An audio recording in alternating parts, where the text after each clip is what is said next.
How you know you're really ready to begin phase 2. Some of our greatest project people who would we love project work, but we got into phase 2 and we didn't really get anything done. We got into phase 2 and my very first question always is, where's your list of researchable questions?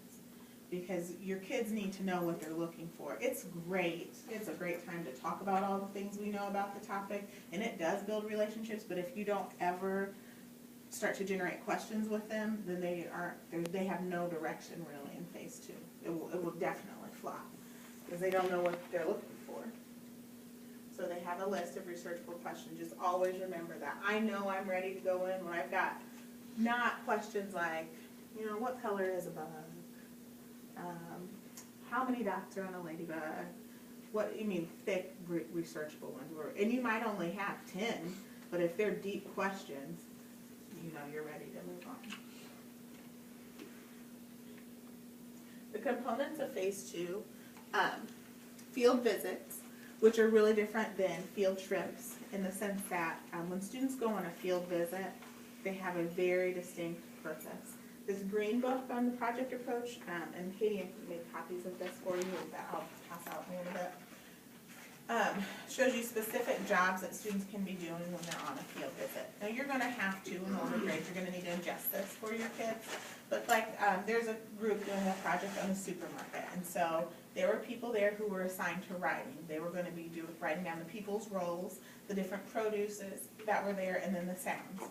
There was a group that was going to be working on field sketches, and so you can let everybody do that, or you can assign, you know, these 3, I know you're good artists, you're going to be working on field sketches for us. While you're there, make sure you label these things so that when we come back, we can talk about them differently.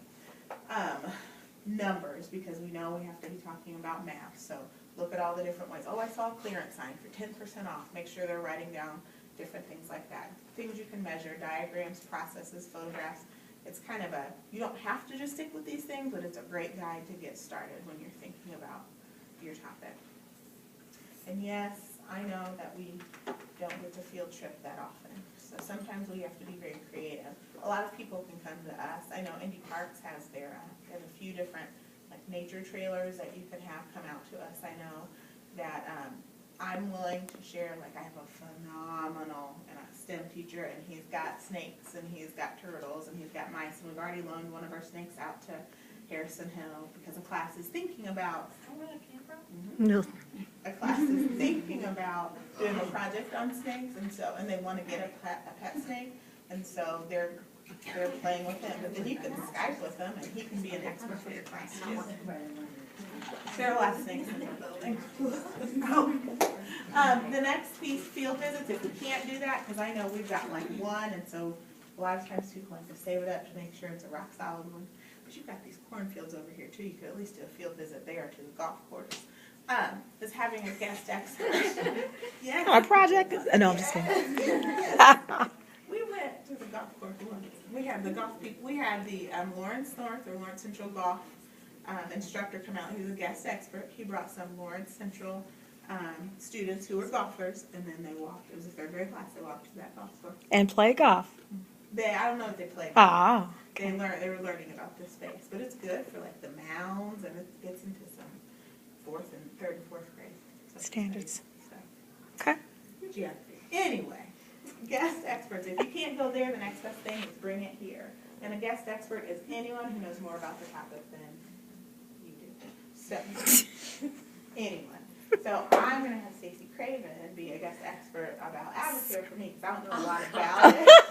I do know I took some Spark. I did my Spark before the meeting, but I know that she knows about Advocare, so you could definitely come in. And be She knows about swimming too, so if you wanted to do a project on swimming. On swimming, or no, swimming probably be more student centered.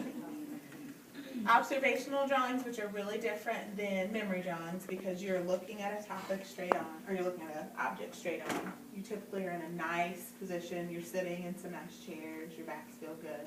Katie, you could talk probably more about observational drawings, so if the knife is so you and Linda. Well, I will help anyone with any aspect of their project. And observational drawings are just about 15 minutes where you have the child draw something that's pretty much right in front of them. And they'll balk and say, I can't draw, but then, you know, if you give them 15 minutes, piece of paper and a pencil, they'll be shocked at what they come up with. It's amazing. I had a group of kindergartners draw I had a Volkswagen Bug, and so I took them out, all of them out, and it was incredible.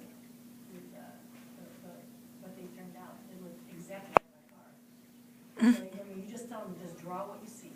You don't add anything, just draw what you see. So. You had kids take off their shoes. I've seen. Oh, I did that here one time. I don't know what the teachers here, I had everyone take off their shoes and put it in front of them, and everybody drew a shoe, and they were amazing. I'm gonna flip one. I'm gonna draw that flip one, but you know, if it's right there and you're looking right at it.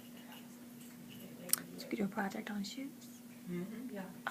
Jenny, I know Jenny Dickerson did one, and she actually would still be a great contact because her husband works for Nike, I believe, and he came in and was an expert, and they have a really, I saw something too, where, the teacher, they were doing something on like, had to do with medical supplies or something, or doctors, and she had multiple stations of things to do for observational drawings, so they did rotations. That way, you know, she gave them a set amount of time, and then she said rotate, and so they practiced doing observational drawings with lots of different objects, and that way they didn't get, you know, stuck on just one thing, and they're like, I can't draw it. After they'd drawn for like maybe 5-10 minutes, they rotated to the next one. And so they each got a chance to practice doing observational drawings on different objects before they actually launched into the project. I'm saying, it's always a great idea to do, if you're not sure what your topic's gonna be, to go ahead and do some project practice. I would have my kids draw their hands, and we'd put them up in the room and try to identify whose hand was who. Mine was easy to identify because I was the only one with the ring on, and then and it was usually a lot bigger than theirs. But they were really good about really looking closely at the details.